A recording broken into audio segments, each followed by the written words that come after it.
Welcome to Speculative Sandbox, your audio playground for creative storytellers. My name is Vickie Lan, and in each episode, I and a guest will unpack a trope with an eye for world building, character development, or narrative structures. You can also join the conversation on TikTok and Instagram. For those times when the real world just doesn't cut it, let's get lost in a fictional one.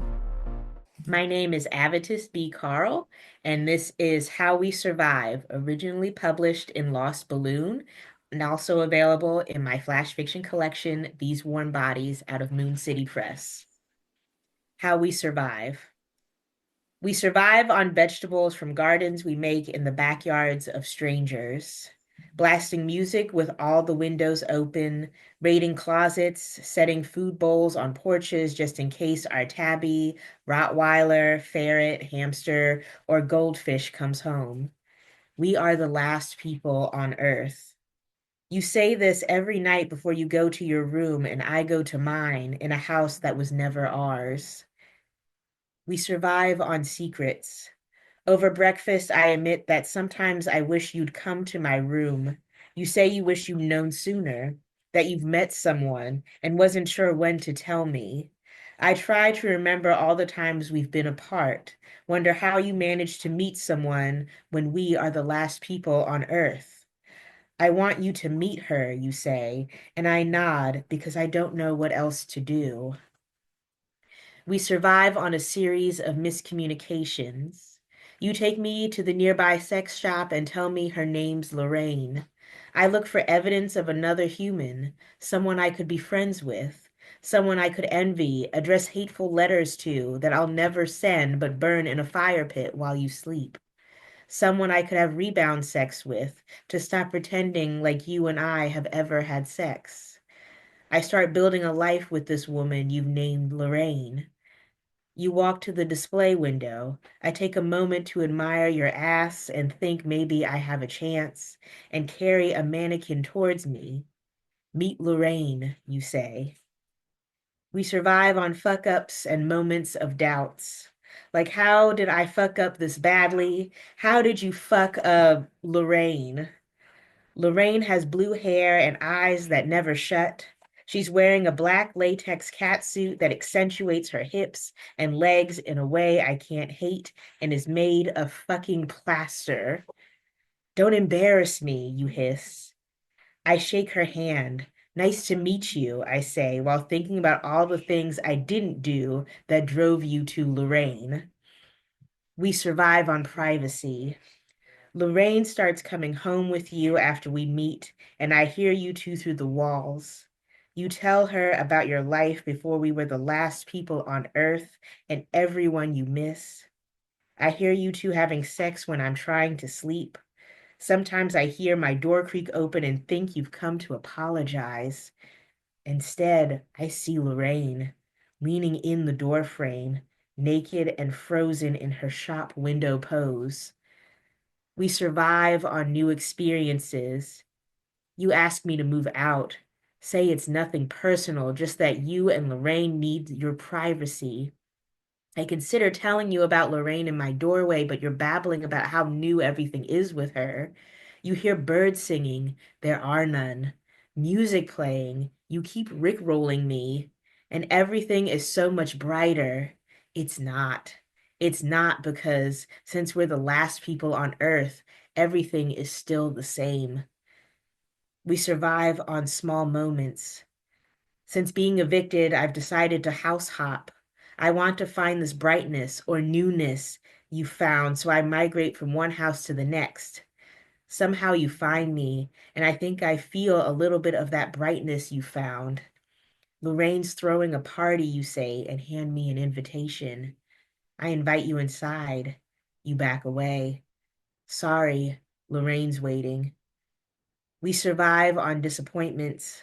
I find a dress in someone's basement that fits and heels that I hope I can walk in. Your house is somehow crowded by the time I arrive. Lorraine is wearing a pink tutu over a red leather catsuit, and she's surrounded by other mannequins I recognize from various department stores and sex shops. Even the one from the auto body shop is here. I make my way over to him and try to start a conversation, but he doesn't respond. So I lean against him and imagine our lives together. We survive on possibilities. My husband, the mannequin from the auto body shop, would address me as his partner instead of wife. He would take my last name, never comment on my age, how many pills I take, the diapers I'll eventually need. He'd hold my hand, kiss me often, and tell me how much he loves me. He'd tell me he loves me so often that I forget about the party, Lorraine, and you asking Lorraine to marry you. We survive on the promise of the future. You invite me to the wedding, and I come. Lorraine wears a white pantsuit, and you a wedding gown. The mannequin from the auto body shop is there, but he sits far away from me. You whisper your vows, kiss Lorraine, and announce that you are now Mr. Lorraine. You thank everyone for coming. You thank me for coming. I have a few drinks and make my way to the backyard. You find me like you always do and ask if you can have a taste. We survive on missed opportunities. You ask why I tell you I don't know. That's a lie, but you've had one too many, and this conversation seems inappropriate on your wedding night. I tell you I'm leaving, and you tell me you know. You say you've noticed all the times I've moved, each time farther away from you. How I flirted with the guy from the auto body shop only to now pretend he doesn't exist. I tell you I think you're beautiful, handsome, that I don't know which you would prefer. I guess that's why I press my finger to your lips.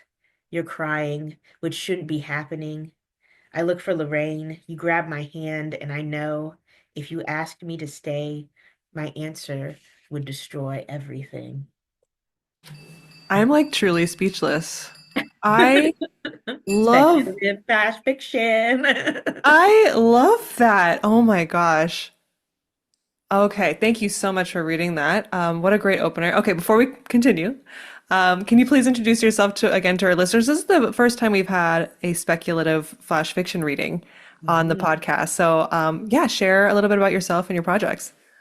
Yes, I'm Avitus B. Carle, and this is my debut flash fiction collection. Sorry. It might not pop up. That's fine. I'll send the link. My debut flash fiction collection, These Warm Bodies, which has a little bit of everything, including speculative flash fiction. I mostly write flash fiction. I also dabble in microfiction, which is super short flash fiction, but we'll get into that. And also nonfiction. I write flash nonfiction and also sometimes short stories. And yeah, that's a little about me. Wow. Well, thank you so much for, first of all, reaching out with this particular topic idea. This is exciting for me because I'm in the novel writing length world, and Mhm. I have read collections of short stories before. I was curious about the flash fiction, the microfiction, and these are all things we're going to kind of unpack as we go. But I guess, what do you think about when you're starting to work on a story? How does the plotting work? What do you think about when you start to put your first thoughts together? So when writing flash, I don't have the time to do the large three act structure that you see in novels, Hmm. where I like have to build the setting and then get into, oh, here's the start of the hero's journey, and then here's the midpoint where things start happening, and then we get the climax and then the resolution. Flash fiction Hmm. is anywhere from basically you have the micro, which can be as short as 50 words to 100 words, or sometimes it's even as long as 400 words, long as 400 words. And then flash fiction would be 500 to 1,000 words.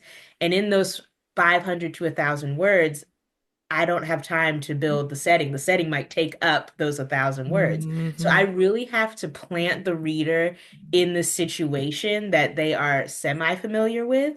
And so, for example, in How We Survive, we're in the apocalypse, and we each have our own idea of what happens during the apocalypse. I don't go into what caused this apocalypse because that would be a whole different story. But for flash fiction, we're more about in the moment. So in the moment, it's not about how this apocalypse happened. It's more about this deteriorating relationship and how one character is coping with moving on, as clearly the other character has moved on with a mannequin. Yes. Basically dealing with that problem. And so I can take off from there, seeing the setting is the apocalypse, something familiar, but then not familiar, because then we're having these characters. One is bonding with the mannequin, which is something completely different, and another is navigating that. I love how you take very vivid circumstances of absurdity to really drive a point. And I think that that is remarkable. And that's why I love the speculative aspect of writing fiction like this, because like you said, you're diving into what each person's individual bias or perspective is of the setting. And then Mhm. you're introducing a concept that we all have to be able to understand quickly, right? A mannequin. Yes. But you can easily in your mind, you can compare that to a relatable feeling. Like, it doesn't have to be a mannequin, to really truly understand that feeling. But given the circumstances they're in, there's no other people. It has to be a Right. mannequin. Yeah. Also wanted that weird aspect. I read a lot of weird experimental Mhm. flash fiction, and also in the collection, there's another one about a deteriorating relationship, but instead, her husband is wanting to be the last cardboard cutout at the Blockbuster.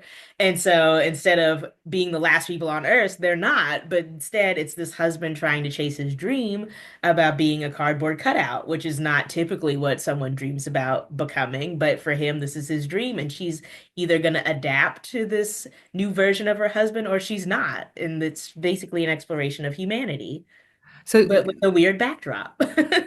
so that is ultimately every time you think of a new fiction to write, flash fiction, Mhm. you're creating a social commentary on something, or you're Mhm. trying to make a point about something, but you have to do it so succinctly.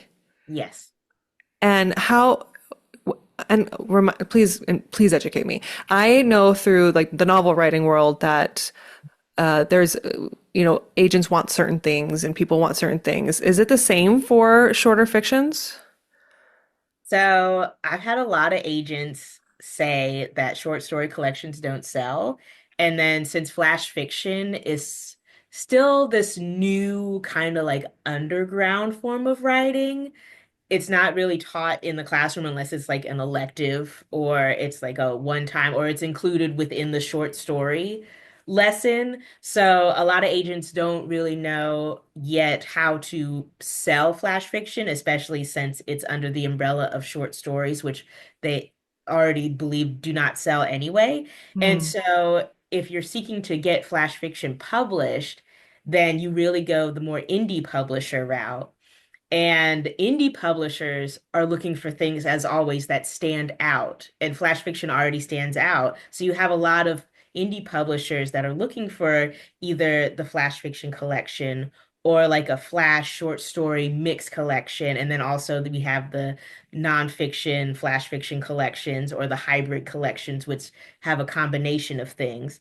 But flash fiction basically is doing a lot of the work a short story is doing just in a shorter space. So you can have stories like I have about breakups, you have them about discovering yourself, you have them about speculative, where it's just in a shorter space. So you're forced to really focus on the one moment that's happening in that part of the story. It's wild to me that there's this general conception that like traditional publishers or agents don't think that short stories or flash fiction sells well, when I feel like in other aspects of our life, the shorter the better, especially with Yes. social media and TikTok, the shorter attention spans get straight to the point. And Um, that's what we were saying. It's like when you're on the train on the way to work, you don't necessarily have time to read the novel and then just drop it as soon as you get to work, because then by the time you're done with the workday, you forgot about what you just read. But with flash mhm. fiction and especially microfiction, because it's so short, you can just pull it up on your phone and then during your train ride, not your car ride, don't do that. Don't read while driving. That's a terrible idea. On the train, let's say with the train, or like even during a flight, you can pull it up and just read it, and it's quick. You can absorb the information and it stays with you. And that's the real pull of flash fiction is that we're still creating stories that resonate with readers. It's just in a smaller space. Yeah, absolutely. I'm seeing the appeal of that myself right now. I'm reading a collection of short stories called Portal Mania, which is the authors, and I'm blanking. I'm so sorry. I'm blanking on her name right now. But these stories are all previously previously published in magazines or papers, which may not have the same, distribution as, the bookstores may, but it really speaks to how we consume stories forever. If you look at old school newspapers in the olden days, you got little pockets of stories all the time. Just exactly that, so people can consume it as easily as they do their morning news. What got you into writing flash fiction? So I went to a low residency MFA program, which is basically I go there or I went there for 10 days and then I came back home and I was able to write basically creative writing. So write short stories that I would then submit to my mentor for that semester, along with essays for the books I was reading. And then after that period was up for the semester, I would go back for 10 days. And then I could go back home after those 10 days were up and just continue the packet process. And at my MFA program, I went to the Naslin Mann School of Creative Writing in Kentucky. During that program, we had an elective period where for that semester they had a list of different electives that we could take, and one of them was flash fiction with K.L. Cook and Robin Lippincott. And I was just drawn to it. I was like, I have never heard of flash fiction. And I'm curious to see this new form of fiction because I heard of novels and then you have novelettes and then you have short stories. And I was like, there's an even shorter form outside of short stories. So it was basically curiosity that led me to take the course. So I took that course and I just fell in love with the form. I loved flash fiction. And then I started diving in online, like who is writing flash fiction that I can learn from. And that's how I found authors like Kathy Fish and Tommy Dean and Tara Campbell, who also writes a lot of speculative fiction. And just I just went down the rabbit hole, and that's how I found flash fiction. I love it. What trends are you seeing in flash fiction? What are we likely to see?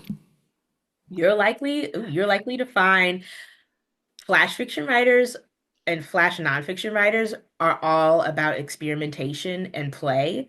Okay. So we're all about trying new things. We borrow forms from poets and we'll end up using them in our flash. I have stories in my collection where I have Vagabond Mannequin, which is a story in the form of a crossword puzzle. Kim McGowan has one in the form of Mad Lib, which is, I think it's called Mad Libs.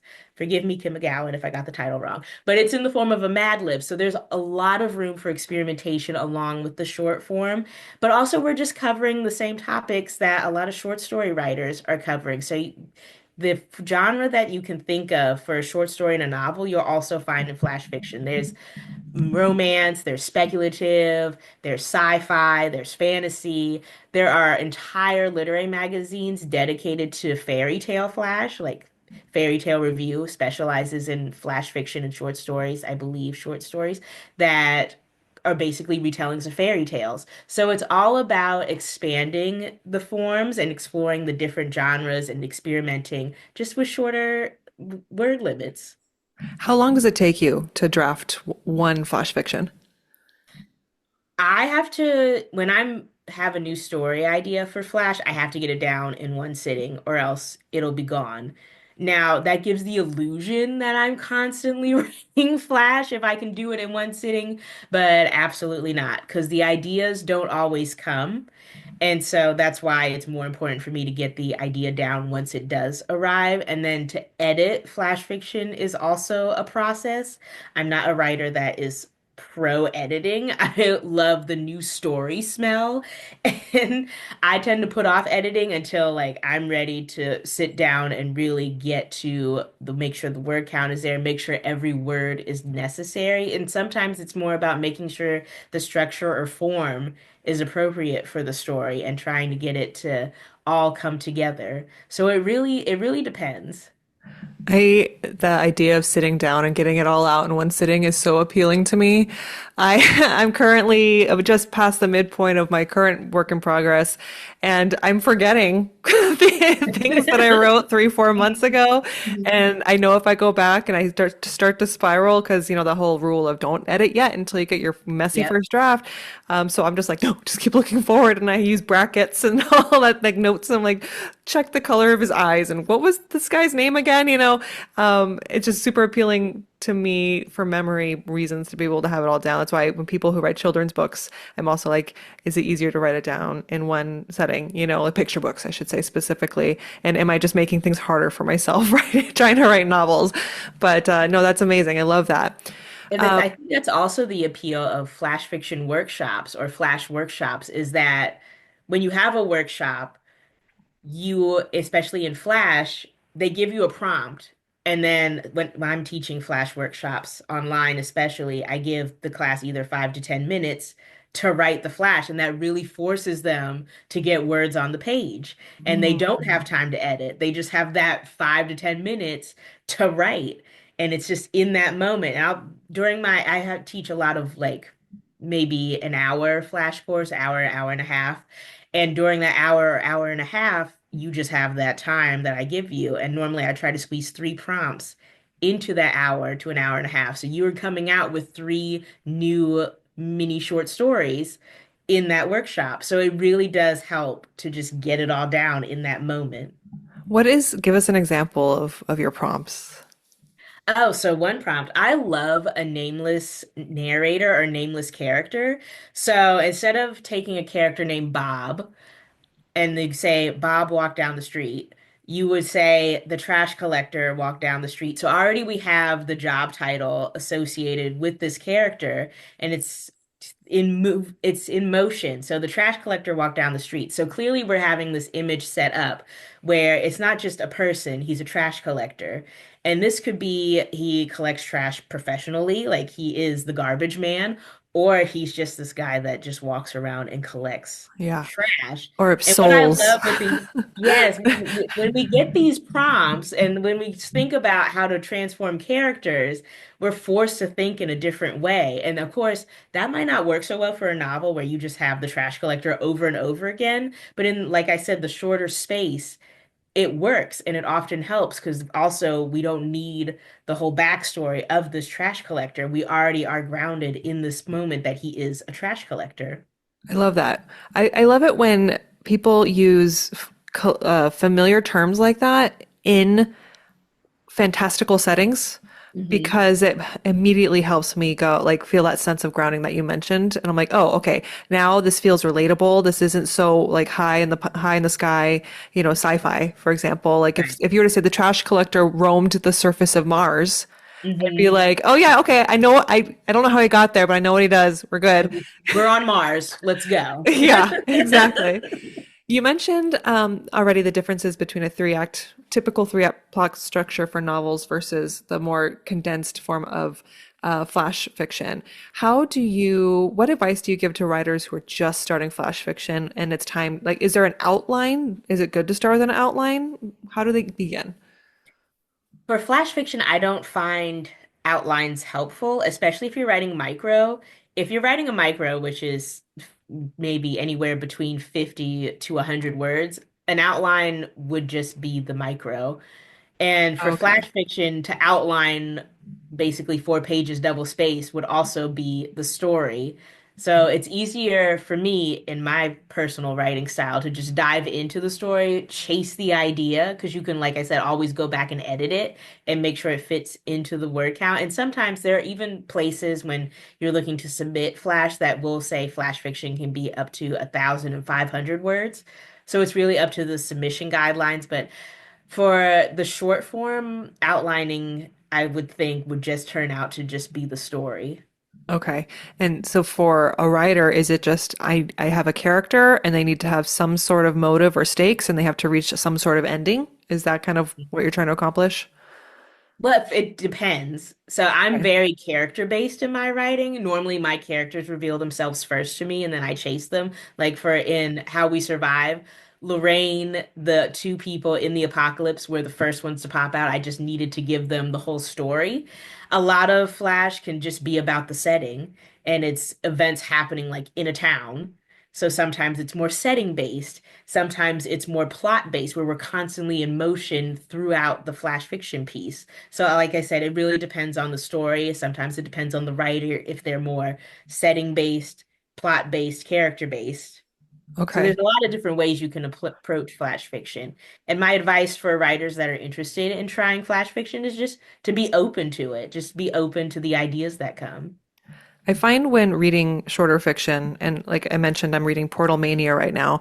Portal Mania, real quick, is a collection of short stories that kind of re-examine regular life through speculative lenses. And one example is, okay, take the very real life issue of kidnappers, like taking children, right, from parks, being worried about the ice cream truck, all that stuff. But what the way that she presented it in the first short story is that portals keep opening up around town and people keep disappearing through them. And so if you take her literally, you're like, whoa, portals, where are they going? But then you pay attention to the context and the tone of the story, and you realize, no, portals represents kidnappers and the Mhm. very real experiences that people go through. And so when you're reading this, you're kind of like, okay, how does this end? And like, what is the point? I'm like, you're really intrigued by the entire premise and it's got to lead somewhere, right? And what I'm Mhm. finding is that a lot of the times the endings, like they're super important. Many times I read, they're very nebulous. They're open-ended. They want you to think about, like, take your own unique thing away from it. And after I finish a story, I'm Googling it. I'm like, what was that supposed to mean? So what do you think about endings? And do you like them nebulous or a satisfying conclusion? I love an open ending. Okay. I love not getting all the details about what happens next. A lot of times in Flash, you won't get the details of what happens next, or it won't be like, period, that's the end. It'll be more open-ended because, like I said, short form, you have to get the story down, and sometimes that story doesn't have an ending.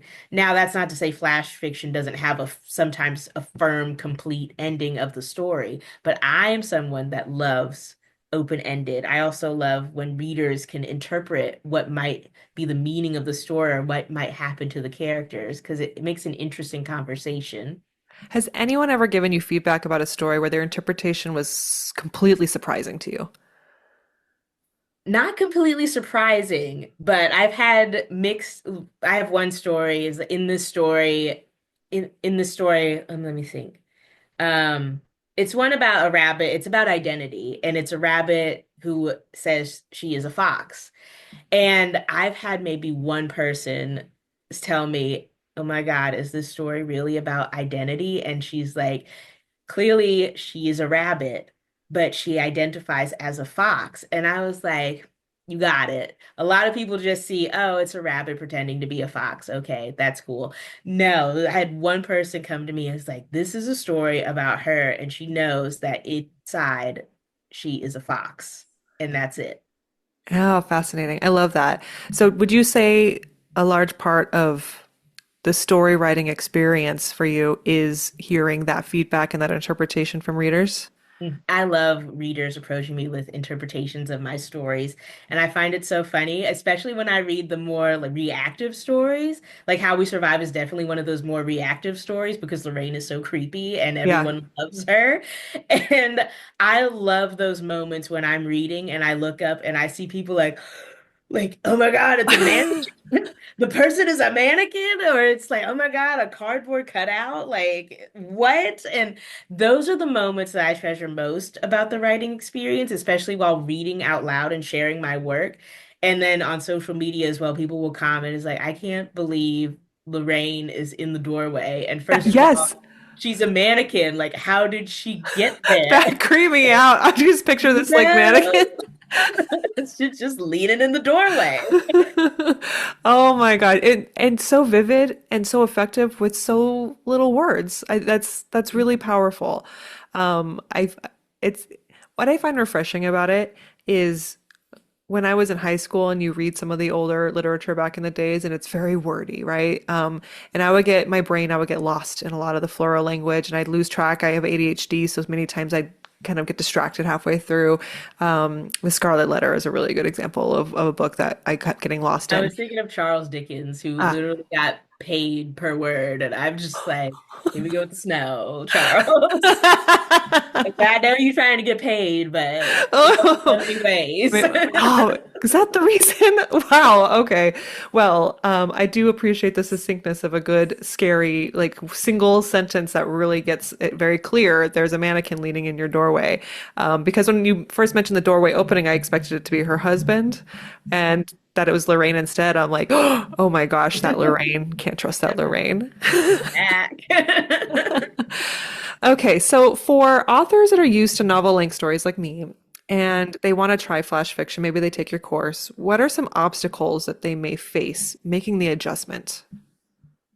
So the same, it's reverse for the flash writers. So what issues novel writers might find, flash fiction writers will find trying to write novels. And we talk about this all the time on social media, where we're just like, how on earth do we set up a story? How on earth do we have exposition? What is that? And we just try. So for novel writers, this is to say, cutting down might be one of the obstacles a novel writer might face because you're so determined to set everything up and build a backstory for the characters. Like when I write my characters, they don't have character charts. I don't know, oh, well, this character is from Milwaukee and she met this guy while walking through the apocalypse on a highway bridge and he came from Cleveland. No, I don't have time to explore their background. They just are here together and they're the last people on Earth versus a novel writer has all those charts or might have that outline that follows these characters maybe for years, maybe Hmm. for a few chapters. And for Flash, we don't do that. We're just with these characters, unless we're in a Flash series, which is another way to publish Flash, is that you have the same characters and they appear over multiple stories. And Kathy Ulrich is one of the Flash writers that does this really, really well. And Megan Phillips and Ruth Hofre is another one that does it really well, where they have a Flash series. So they have these characters that are the same characters, and they just appear in different stories, in Mm, different okay. Flash stories, going through different things. So, but for me, I'm like one and done Flash writer. Lorraine probably will pop up again because she's such a memorable character. Yes. But a lot of my other characters are just like, this is their story right here, and that's it. So I don't have their backstories ready. I don't have the full, complete location of where they are. I don't have a chart or a draft that has pictures to inspire me about, like, oh, they're from England. Here's pictures of England or the mountains of Ireland or anything like that. I just have the one story. So I think that might be something novel writers might struggle with, is shortening and fighting against those urges to build the backstories for everybody in their stories. See, I relate to that because immediately I'm like, but what if I wrote a book, but as a series of short of flash Mhm. fiction? You know what I mean? So you're accomplishing the end goal of a novel, but just in little bite-sized pieces as you go Yep. along the way. So you can do that world building, but it has to exist within its little microcosm as you go. It would be Mhm. funny if you did Lorraine as the uniting character of like a multiverse, you know, of one He book. just appears in doorways and you wake up, you're like, oh God, it's my turn. Oh no, Lorraine's coming for my man. Oh, here we go. All right. What is the best way to get in front of audiences as a flash fiction author? Is it anthologies? Is it websites? Is it magazines? What do you do? So for publishing, I find it best to publish online. That way, I love publishing online. And so there's no paywall. Most of the magazines that accept flash fiction do not have a paywall. So you do not have to pay in order to read the story. You just click on the link and there's the story. And I find that it's really helpful, especially as more flash writers are sharing their work. Teachers are beginning to notice. So teachers Mm. are using their work to teach in their classrooms. And it's really helpful to have it free. So the students don't have to buy anything. They don't have to buy a subscription. They don't have to buy the whole journal. They just click the link. There's the story. They read it. They can study it. They can learn from it. And it's a way to share, keep sharing Flash around the world. And also, those Flash magazines nominate for anthologies. So, Flash, we have Oh. Best Small Fictions and we have Best Micro Fictions. Those are the two main print anthologies. And then there's also Best Non-Required Reading. don't know if they're still publishing that, but it's one of my favorites. I love Best Non-Required Reading. Highly recommend it. And then there's the Pushcart Prize, which is this fat anthology that is just packed with short stories and some flash fiction. And then the online ones, Wigleaf, which is an online literary magazine, has the Wigleaf Top 50, which all their editors are constantly reading throughout the year, all these different flash stories and poetry that gets published, and then they'll Wow. pick the best, and then they'll get a guest judge to pick the top 50, and they'll publish that toward the end of the year. And then also there's um oh, I'm forgetting the name. It's like, oh, Best of the Net. It's Sundress Publications Best of the Net. So they also have their editors throughout the year reading these flash stories that are popping up, and they'll pick, I think it's flash and poetry. They'll pick the best and publish their own online anthology. So if for flash writers that are also starting out, Best of the Net and Wigleaf Top 50, if you want online resources, are the best way to learn about flash because those are picked to the top, and then go out and buy best microfictions and best small fictions. And then there was the Norton Flash Fiction Anthology that was recently published, which also has a lot of excellent flash fiction in it. Awesome. Excellent. You've gotten me so excited about this format. And for any of our listeners that are now interested and intrigued, definitely check out the resources. Thank you so much for joining me today. I've learned so much. And is there any final remarks or advice that you have? Read flash fiction and flash nonfiction. Awesome. I loved your story. And where can people find your work to read your stories? Yes, you can find it on my website at avitusbcarle.com. And yeah, I'm basically at Avitus B. Carle everywhere on social media. Awesome. Thank you. All right. Listeners, thank you so much for tuning in with us today. Hope you learned something and were entertained and intrigued. And tune in next week for a new episode. All right. Thanks. Bye.